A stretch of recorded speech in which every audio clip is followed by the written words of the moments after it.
नहीं हूं, एजुकेशन के फील्ड से नहीं हूं। मैं एक कलाकार हूं, एक आर्टिस्ट हूं, एक क्रिएटिव इंसान हूं। और आप लोग बेहतर जानते हैं एजुकेशन के बारे में। इतने साल से आप एजुकेशन चला रहे हैं।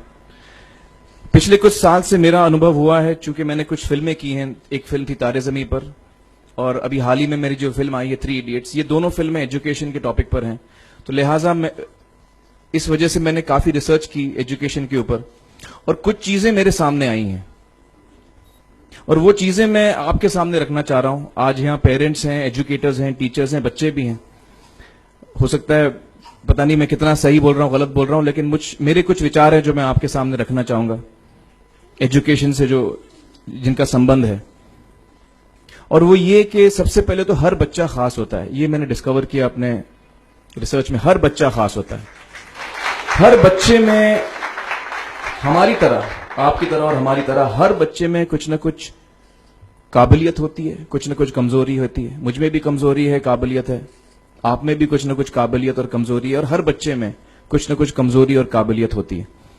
और हमें as parents, as elders, as education system, हमें हर बच्चे की खासियत को पहचानना है, उसे मदद करनी है। उसकी क्या खासियत है, उसका क्या दिल चाहता है, उसे किस चीज में खुशी मिलती है, वो हमें उसको हेल्प करना है कि हम उसको वो ढूंढ सके, और उसमें हमें सपोर्ट करना है। और जो उसकी कमजोरी है उसमें हमें उसको सपोर्ट करना है।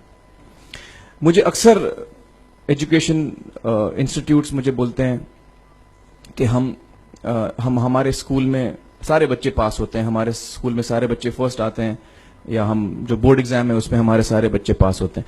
मुझे एक सवाल पूछना है कि हमारे कितने बच्चे खुश हैं? सबसे बड़ा सवाल मेरा ये है, how many of our children are happy? और वो जो हैप्पीनेस क्वोशेंट है ना, वो मेरे लिए सबसे अहम है। क्योंकि देखिए, पढ़ाई लिखाई तो हम सीख ही लेते हैं। जब मुझे कोई चीज सीखनी होती है तो मैं कुछ ना कुछ करके सीख ही लेता हूं। हमारी फिल्म 3 इडियट्स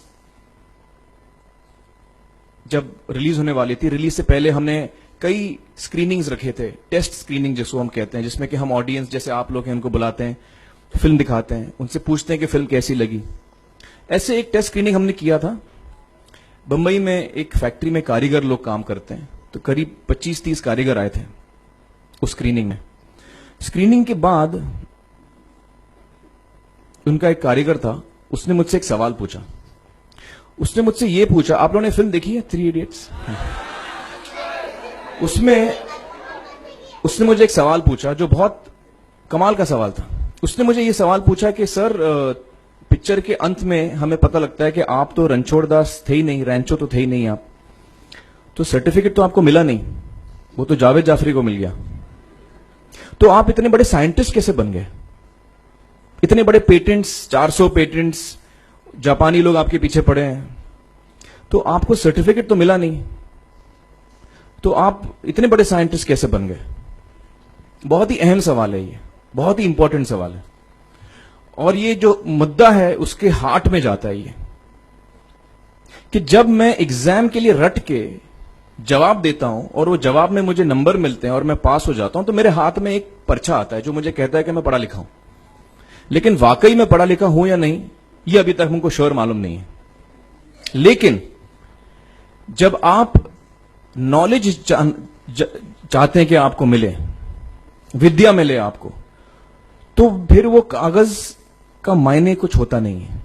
तो मैंने उसको जवाब में 2 सवाल पूछे। मैंने बोला उसको कि भैया, आपको क्या लगता है मैं अच्छा एक्टर हूं? उसने बोला हाँ, देश भर में आप सब लोग मानते हैं आपको, आप अच्छे एक्टर हैं। मैंने उससे कहा कि भैया, मेरे पास कोई सर्टिफिकेट नहीं है जो कहता है कि मैं अच्छा एक्टर हूं। मेरे पास कोई कागज नहीं है जो मुझे बोलता है कि मैं अच्छा एक्टर हूं। मैंने फिर उससे एक सवाल पूछा कि मैंने सुना आप बहुत अच्छे कटर हैं, आपके जो बॉस मुझे बताते हैं कि आप उनके मेन कटर हैं और आपकी बड़ी इज्जत करते हैं वो। आपके पास कोई पर्चा है, सर्टिफिकेट है जो मुझे बताता है कि आप कटर हो? उसने बोला नहीं सर। तो मैंने बोला आपका जवाब आपको इधर ही मिल गया। Education is beyond marks, education is beyond grades, education is what you learn. और मेरी इच्छा है कि हिंदुस्तान में हम एजुकेशन को इस नजरिए से देखें कि हम अपने बच्चों को वाकई शिक्षा दें।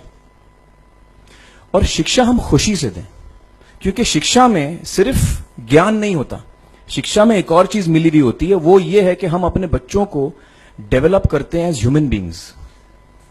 आगे चल के वो जिंदगी में अच्छे इंसान बने, आगे चल के वो अपने पैरों पे खड़े रह सकें, आगे चल के वो इज्जत की जिंदगी जी सकें, आगे चल के वो दूसरों के बारे में ध्यान रखें, आगे चल के वो किसी के चेहरे पे मुस्कुराहट ला सकें, आगे चल के वो किसी की मदद कर सकें। This is what we should develop of our children. ये मेरी फीलिंग है। मैं जहां भी देखता हूं, ये मेरे साथ भी हुआ है जब मैं छोटा था। जब से हमारे बच्चे छोटे होते हैं, जब से बच्चे पैदा होते हैं, बच्चा घर आता है, हम बच्चे को पूछते हैं भाई मार्क्स कितने मिले, फर्स्ट आए कि सेकंड आए? वो बोलता है सेकंड। सेकंड आए तो अरे फर्स्ट नहीं आए, डांट पड़ती है उसको। जो बोलता है मैं 10th आया तो उसकी तो हालत ही बुरी हो जाती है। बच्चे को लगता है यार ये फर्स्ट आना बड़ा जरूरी है। उसको रेस में हम पूछते हैं तुम रेस में फर्स्ट आए कि सेकंड आए? में हम उसको बचपन से, जब से वो केजी लोअर केजी में होता है, जब लोअर केजी में रेस होती है, चमचा मुंह में लगा के उसमें नींबू डाल के भागते हैं। उसमें भी हम बच्चे को पूछते हैं अरे मेरा बेटा फर्स्ट आएगा, लाओ बेटा मेरा फर्स्ट आना। मतलब पेरेंट्स चिल्ला रहे हैं बेटा भागो, मतलब नींबू लेके भागो। तो उसमें होता क्या है कि बच्चे को लगता है कि यार ये बड़ा जरूरी है। मेरे पेरेंट्स को हमेशा, मेरे पेरेंट्स मुझे एक ही सवाल पूछते हैं, मैं फर्स्ट आया कि नहीं। उसके जहन में ये बात बैठ जाती है कि मेरे को अव्वल आना है, मेरे को कंपीट करना है, मेरे को बाकी लोग से आगे निकलना है। टीचर्स भी यही सवाल उसको पूछते हैं आमतौर पे, मेरे साथ हुआ है। होता क्या है कि जब वो बच्चा 21 साल का होता है तो वो बड़ा सेल्फिश हो जाता है, और उसको सेल्फिश हमने बनाया, हमारे सिस्टम ने बनाया। वो अपने बारे में सोचता है और किसी के बारे में नहीं सोचता, क्योंकि यही हमने उसको ट्रेन किया बचपन से। बचपन से हमने उसको यही ट्रेन किया कि बेटा तुम पहले आना, बाकी सब लोग को भूल जाओ। तो जब वो नौजवान बनता है तो उसका नजरिया सोसाइटी की तरफ यही हो जाता है कि भैया मुझे आगे बढ़ना है, बाकी सब बाय हुक और by crook I must succeed, I don't care about anybody else. मेरा ये दिल कहता है, मेरा ये दिल चाहता है कि अगर हम जितने यहां पेरेंट्स हैं, एडल्ट्स हैं, यंगस्टर्स हैं जो कल जाके पेरेंट्स बनेंगे, अगर हम अपने बच्चों को ये सीख दें जब वो छोटे हैं, जब वो घर आए हम उसको ये सवाल पूछें, ये नहीं पूछें कि मार्क्स कितने मिले, उसको ये पूछें कि बेटा आज तुमने किसकी मदद की, आज तुमने किसके चेहरे पे मुस्कुराहट लाई। अगर हम उसको ये पूछें तो उसको ये लगेगा कि यार जरूरी ये है। मेरे पेरेंट्स मुझे हमेशा ये पूछते हैं, मार्क्स का तो कभी पूछते नहीं, वो मुझसे ये पूछते हैं कि भैया तुमने किसको हेल्प किया आज। तो हेल्प करना लोगों को, लोगों के बारे में सोचना, लोगों के चेहरे पे मुस्कुराहट लाना, ये मेरे पेरेंट्स के लिए बड़ा इंपॉर्टेंट है।